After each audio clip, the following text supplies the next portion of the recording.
Las antorchas proyectaban largas sombras sobre el suelo de mármol, mientras ella caminaba descalza hacia la figura de madera que se encontraba en la esquina. Le temblaban las manos. Detrás de ella, 7 testigos permanecían en silencio con los rostros iluminados por la luz de las lámparas y los ojos fijos en cada uno de sus movimientos. Le habían dicho que era una tradición, que todas las novias antes que ella habían hecho lo mismo, que resistirse traería vergüenza a su familia. Pero nadie le había explicado lo que realmente exigía la tradición. No hasta ese momento. No hasta que retiraron la tela y vio lo que había debajo. Era el año 89 BC. Durante el reinado del emperador Dematiano y de Flavia, de 18 años, Tersa estaba a punto de descubrir que el matrimonio romano no se parecía en nada a los velos azafrán y las nueces esparcidas de la ceremonia pública. Lo que ocurría a puerta cerrada, en presencia de testigos que más tarde testificarían en los tribunales si fuera necesario, era algo completamente diferente. Algo que los propios historiadores de Roma tendrían dificultades para describir más tarde. Algo que la Iglesia cristiana pasaría siglos intentando borrar de la memoria. Antes de profundizar más en esta historia, tengo verdadera curiosidad por saber desde dónde la estás escuchando ahora mismo. Me sorprende cómo un ritual de hace 2000 años puede llegar hoy en día a personas de todos los continentes. Deja un comentario y cuéntamelo. La procesión nupcial había sido hermosa a su manera. Flavia llevaba el velo tradicional de color flameado que la identificaba como novia. Su cabello estaba peinado con 6 trenzas atadas con cintas de lana, tal y como prescribía la costumbre. El sacrificio en el templo había transcurrido sin problemas. Las entrañas de la oveja mostraban presagios favorables. Su padre había firmado los contratos que la transferían de su autoridad legal a la de su marido, utilizando la antigua fórmula que hacía que la unión fuera vinculante según la ley romana. Ella había pronunciado las palabras rituales que habían pronunciado generaciones de novias. Uba togasas, ego ga. Donde tú estás, Gas. Yo soy Gaia. La frase significaba que ya no era ella misma. Ahora pertenecía a su marido, a Marcus Petronius Rufus, un comerciante de grano 25 años mayor que ella, a quien había visto exactamente 3 veces antes de ese día. Pero esa ceremonia era solo el comienzo legal. Lo que le esperaba al final de la procesión iluminada con antorchas por las calles de Roma, en la casa en la que nunca había entrado. En la habitación donde ya se habían reunido los testigos, era donde se produciría la verdadera transformación. Allí aprendería lo que la ley romana exigía realmente del cuerpo de una esposa. La multitud que rodeaba la procesión había cantado canciones obscenas, como exigía la tradición. Los versos vecinos eran explícitos y crudos, y describían con todo detalle lo que le sucedería esa noche. Los jóvenes de entre la multitud gritaban sugerencias que le hacían arder el rostro bajo el velo. Su madre le había dicho que eso servía para ahuyentar a los espíritus malignos mediante el poder de la risa y la vergüenza. Pero Flavia se dio cuenta de que su madre no se reía. Su madre había llorado mientras le peinaba esa mañana, y sus últimas palabras habían sido susurradas como una advertencia. No te resistas. Sea lo que te pidan, no te resistas. Solo empeorará las cosas. Llegaron a la casa de Marco Petronio Rufo cuando el sol desapareció por completo. La puerta estaba decorada con lana y vegetación. 2 antorchas indicaban que este era un lugar donde se consumaría un matrimonio según la ley. La multitud se volvió más ruidosa, las canciones más explícitas. Alguien le tiró nueces, cuyas cáscaras se engancharon en los pliegues de su vestido, una bendición de fertilidad que parecía más una burla. Su marido esperaba en la puerta y, detrás de él, ella podía ver figuras moviéndose a la luz de las lámparas. Demasiadas figuras, demasiadas para un momento privado entre los novios. Marcus la levantó para cruzar el umbral porque la tradición decía que daba mala suerte que una novia tropezara al entrar en su nuevo hogar, y porque el gesto simbolizaba algo más antiguo, algo de una época en la que las mujeres eran llevadas a las casas de sus maridos, quisieran entrar o no. La puerta se cerró detrás de ella, amortiguando los cantos del exterior. Y Flavia finalmente vio lo que le esperaba en el atrio. Una anciana con túnicas formales. Una pronuba cuya función era supervisar todo lo que ocurriría esa noche. Un sacerdote de afiliación incierta. 3 esclavas que llevaban palanganas y pinzas. Un hombre mayor con una bolsa de cuero con instrumentos médicos a sus pies. Y en un rincón, cubierta con una tela que ocultaba su forma exacta, una estructura de madera de casi 1,20 metros de altura. La pronuba se adelantó y tomó las manos de Flavia con un apretón firme, casi restrictivo, como si esperara que Flavia intentara huir. «Bienvenida a la casa de tu marido», dijo la pronuba. «Ahora deben completarse los derechos sagrados». Esto es lo que casi nadie te cuenta sobre el matrimonio romano. No era principalmente una unión romántica. Era una transferencia de propiedad documentada y atestiguada, como la venta de una granja o un barco.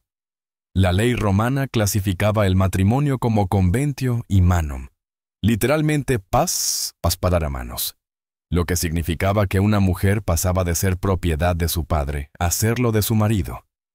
Antes de finales de la República, esta transferencia era absoluta. El marido tenía el mismo poder legal sobre su esposa que sobre sus esclavos, incluido, en teoría, el derecho de vida y muerte.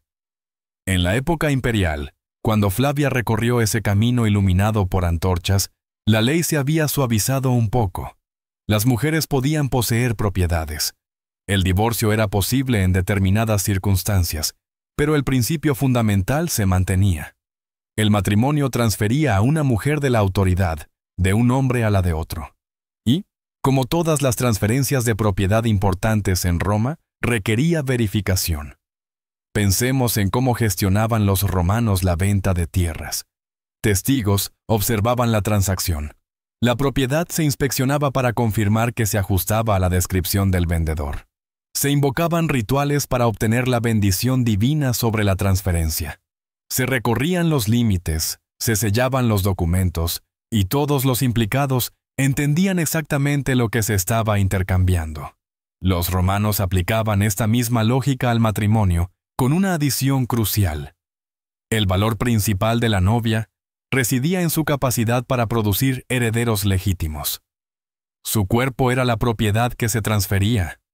Su fertilidad era el recurso que se compraba. Y la ley romana exigía que ambos se verificaran antes de que la transacción pudiera considerarse completa. No se trataba de una interpretación. Los textos legales romanos establecen explícitamente que un matrimonio no era válido hasta que se consumaba. La consumación tenía que ser confirmada por testigos, porque, de lo contrario, ¿cómo se podía estar seguro de que había ocurrido? La virginidad de la novia tenía que ser verificada, porque, de lo contrario, ¿cómo podía el marido estar seguro de que los hijos que ella tuviera fueran suyos? Cada uno de estos requisitos generaba los rituales correspondientes. Rituales que tenían perfecto sentido dentro de la lógica jurídica romana. Rituales que horrorizan la sensibilidad moderna precisamente porque esa lógica es tan ajena a nuestra forma de entender el matrimonio hoy en día. La pronuba guió a Flavia hacia la figura cubierta con un paño en la esquina. El corazón de Flavia latía con tanta fuerza que podía oírlo en sus oídos. La mano de la pronuba permaneció en su brazo, firme y guiándola, sin permitirle retroceder. «Debes saludar al rebelde Tutinus», dijo la prenubis. «Debes pedir su bendición antes de que tu marido se acerque. Debes ofrecerte como exige la tradición». Flavia extendió las manos temblorosas y retiró el paño. Lo que había debajo era una figura de madera tallada con precisión anatómica en forma de falo. Pero no se trataba de un pequeño amuleto como los que colgaban del cuello de los niños para alejar el mal. Tampoco era un espantapájaros de jardín destinado a ahuyentar a los intrusos. Esta figura tenía un tamaño deliberado, cuidadosamente proporcionado para un propósito específico, que se hizo terriblemente claro cuando la pronuba comenzó a explicar lo que Flavia debía hacer. El dios Tutinis era la deidad romana de la fertilidad y la iniciación sexual. Sabemos que existió porque múltiples fuentes antiguas lo mencionan siempre brevemente, siempre con evidente incomodidad. San Agustín, que escribió en el siglo V, cuando el cristianismo conquistaba la Roma pagana, describió la práctica con indignación. Las novias romanas estaban obligadas a sentarse sobre el falo de madera de Tutinis como un deber sagrado antes de consumar el matrimonio con sus maridos. El ritual se realizaba en presencia de testigos. Agustín era una fuente hostil que escribía para condenar el paganismo, pero su descripción coincide con fragmentos de textos no cristianos anteriores que se refieren a la misma práctica. Lactancio, otro padre de la Iglesia, lo calificó de tan vergonzoso que incluso nombrarlo contamina al que lo dice. Arnovio proporcionó el relato más detallado, en el que describía cómo las novias se veían obligadas a sentarse ahorcajadas sobre el emblema del dios, mientras sus nuevos maridos observaban. El anticuario Varrón, que escribió siglos antes sin ninguna agenda cristiana, mencionó a Mutinus Tutinus como una deidad a la que se presentaban las novias, utilizando un lenguaje que implicaba contacto físico sin describirlo explícitamente. Los historiadores modernos que abordan este ritual tienden a minimizarlo, sugiriendo que la novia simplemente se sentaba brevemente en el regazo de la estatua en un gesto simbólico. Pero el lenguaje de las fuentes antiguas no respalda esta cómoda interpretación. La palabra de Agustín era incidier, que significa asentarse o montar. Arnavio utilizó un lenguaje que implicaba penetración. Lactancio se negó a describir los detalles porque eran demasiado vergonzosos, lo que parece una reacción excesiva para alguien que toca brevemente una estatua. El propósito declarado era buscar la bendición divina para la fertilidad. El propósito práctico que los romanos podían o no reconocer conscientemente era la preparación. Se trataba de romper la resistencia antes de que se produjera la consumación real. Se trataba de demostrar una sumisión absoluta ante los testigos. Se trataba de condicionar a una novia virgen para que aceptara lo que vendría después. Flavia se situó ante la figura. La pronuba la colocó, guió su cuerpo y le indicó lo que debía hacer. Los testigos observaban. Su marido observaba. El médico esperaba para realizar su examen después, y Flavia comprendió por fin lo que significaban las lágrimas de su madre. Para qué la habían estado preparando las canciones obscenas, lo que realmente se exigía a una esposa romana. Teóricamente, podría haberse negado, pero la negativa significaba la deshonra para su familia. La anulación de los contratos, el regreso a la casa de su padre como mercancía dañada que ningún hombre respetable se casaría. Significaba que todo lo que le habían enseñado sobre el deber y el honor se demostraría falso, y ella se demostraría inútil. No se negó. Después del ritual con la estatua, los esclavos la lavaron en la palangana de agua perfumada. Este lavado tenía un significado religioso, purificarla después del encuentro con el Dios. Pero también era una preparación práctica para lo que vendría después, el examen médico. El médico, que había permanecido en silencio durante todo el proceso, se acercó. Este examen no era opcional. Antes de cualquier boda que implicara una propiedad importante, una novia romana respetable se sometía a una verificación por parte de un médico o una comadrona para confirmar su virginidad. El examen se documentaba, y la documentación pasaba a formar parte del registro legal que establecía el valor de la novia. Los textos médicos romanos describían las técnicas utilizadas con precisión clínica, sin dejar lugar a dudas sobre lo que implicaban. Este examen previo a la boda establecía una base de referencia. Se confirmaba que la novia estaba intacta y que nunca había pertenecido a otro hombre. Ahora, tras el ritual con Mutinus Tutanus, el médico realizaba un segundo examen. Este verificaba que el ritual se había completado correctamente, que su estado físico era coherente con lo que había establecido el examen anterior y que estaba preparada para consumar el matrimonio con su marido. Todo esto ocurría en presencia de testigos, cuyo testimonio podría ser necesario si algún aspecto del matrimonio fuera impugnado legalmente.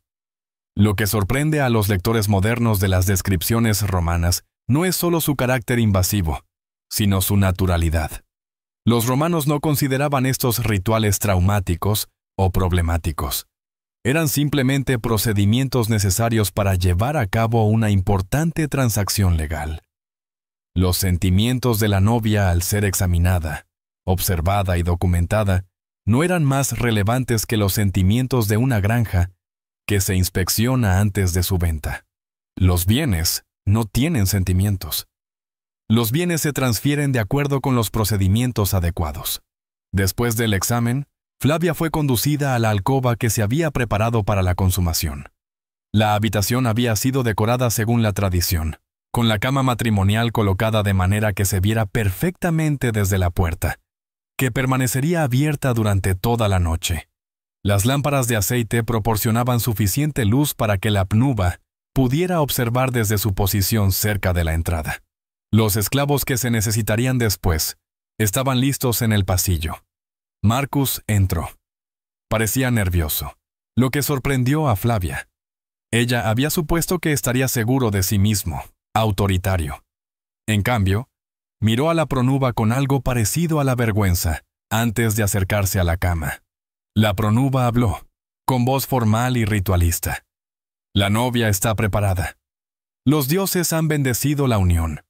Que el matrimonio se consuma de acuerdo con las leyes de Roma y las costumbres de nuestros antepasados. Que los testigos verifiquen la consumación. Que nadie cuestione que esta mujer se ha convertido en esposa. Lo que siguió duró varias horas. La pronuba observó todo el proceso, dando instrucciones ocasionalmente cuando era necesario, asegurándose de que la consumación se completara de manera que cumpliera con los requisitos legales. La puerta permaneció abierta. Los salmos se escuchaban en el pasillo donde esperaban los esclavos. Todo lo que sucedía en esa cama era semipúblico. Parte de un ritual de verificación diseñado para garantizar que ningún aspecto de la transferencia de propiedad pudiera ser cuestionado posteriormente. En el dormitorio, el médico regresó para realizar un examen final. Este confirmó que se había producido la consumación y que la novia había cambiado físicamente, de manera que marcaba su transición de virgen a esposa. El examen quedó documentado. La prueba proporcionó un testimonio formal sobre lo que había presenciado. La transformación legal se había completado. Flavia Tercia era ahora una esposa romana. Tendría 4 hijos durante la siguiente década. Administraría el hogar de su marido de manera competente. Asistiría a festivales y cumpliría con todos los deberes que se esperaban de una matrona de su estatus. Y nunca hablaría de su noche de bodas, ni siquiera a sus propias hijas cuando se concertaran sus matrimonios, porque ¿qué había que decir? Era la tradición. Era como siempre se había hecho. Era lo que se esperaba de una esposa romana. Su silencio no era inusual. Era universal. Las mujeres romanas no escribían sobre sus noches de bodas. Los hombres romanos no describían lo que presenciaban. Los rituales estaban tan arraigados en la vida romana que describirlos parecía innecesario, como describir cómo se respira. Todo el mundo lo sabía, pero nadie hablaba de ello. Por eso, para reconstruir estas prácticas es necesario reunir fragmentos de fuentes cristianas hostiles, referencias legales oscuras, textos médicos embarazosos y pruebas arqueológicas que solo tienen sentido cuando se comprende para qué fueron diseñadas. El silencio no era una conspiración. Era simplemente lo profundamente arraigadas que estaban estas prácticas. Eran el agua en la que nadaban las mujeres romanas, tan omnipresentes que describirlas parecía inútil. Durante 1000 años, esto fue lo que significó el matrimonio en Roma. Generaciones de mujeres vivieron sus noches de bodas dentro de este marco. Entendieron sus experiencias a través de esta lente y transmitieron sus conocimientos a sus hijas en susurros que preparaban a la siguiente generación. El sistema se perpetuaba porque todos los involucrados aceptaban sus premisas fundamentales. La propiedad debía verificarse. Las transferencias deben ser atestiguadas. El matrimonio crea obligaciones legales que requieren documentación. Las mujeres son el medio a través del cual continúan las familias. La lógica era internamente coherente, aunque externamente monstruosa. El fin no vino de una reforma interna romana, sino de una conquista religiosa externa. Cuando el cristianismo transformó Roma en los siglos IV y V, trajo consigo premisas fundamentalmente diferentes. Si las mujeres tenían almas iguales a las de los hombres, no podían ser tratadas como propiedades que requerían examen. Si el matrimonio era un misterio sagrado, no podía incluir elementos que la Iglesia consideraba obscenos. Si la modestia y la privacidad eran virtudes, todo el aparato de testigos y verificación resultaba ofensivo. La transición llevó siglos y nunca se completó del todo. Pero en las ciudades y entre las clases cultas, las antiguas costumbres fueron suprimidas sistemáticamente, y la supresión incluyó la destrucción de pruebas. Las estatuas de la rebeldía fueron destrozadas o enterradas. Los textos que describían las prácticas de la noche de bodas fueron retirados de las bibliotecas o se dejó que se deterioraran. Las pinturas murales que representaban escenas tradicionales fueron encaladas. El papel de la pronuba se transformó en algo puramente ceremonial. En pocas generaciones, el conocimiento detallado de lo que realmente implicaban las bodas romanas se perdió para todos, excepto para los estudiosos que investigaban las fuentes fragmentarias que habían sobrevivido. Los cristianos que transformaron Roma no se limitaron a borrar una historia vergonzosa. Intentaron construir una nueva civilización sobre los cimientos romanos, al tiempo que negaban lo que esos cimientos habían sostenido realmente. Tuvieron tanto éxito que la mayoría de la gente hoy en día no tiene ni idea de lo que realmente implicaba el matrimonio romano. El cómodo mito de los velos de azafrán y las nueces esparcidas sustituyó a la incómoda realidad. Pero los fragmentos sobreviven. Los fragmentos siempre sobreviven. Flavia murió en el año 131 a.C., a la edad aproximada de 60 años. Había sido esposa durante más de 40 años. ¿Qué pensaba de su noche de bodas en todas esas décadas que siguieron? Lo recordaba como un trauma, como una aceptación, como algo intermedio. Deseaba algo diferente para sus hijas, o aceptaba que así eran simplemente las cosas. No podemos saberlo. No dejó ningún escrito. Ninguna mujer romana de su clase lo hizo. El silencio que rodea estas prácticas es el silencio de las mujeres cuyas experiencias no se consideraban dignas de ser registradas, cuyos sentimientos sobre sus propios cuerpos no se consideraban relevantes para las historias y los textos legales que producían los hombres. Sabemos lo que se les hacía. No sabemos qué pensaban ellas sobre lo que se les hizo, pero sabemos lo suficiente para comprender por qué se borró esta historia. Revelaba algo incómodo sobre la civilización que hemos heredado. Se supone que Roma es la base del derecho y la cultura occidentales. Reconocer lo que Roma realmente hizo a sus mujeres complica esa herencia. Sugiere que la civilización y la brutalidad pueden coexistir, que la sofisticación jurídica puede existir junto con la deshumanización sistemática. Los rituales de la noche de bodas de Roma han desaparecido, pero las mujeres que los vivieron fueron reales. Por Flavia Tersa, por su madre, por sus hijas, por todas las generaciones de mujeres romanas cuyas noches de bodas eran rituales de verificación y control.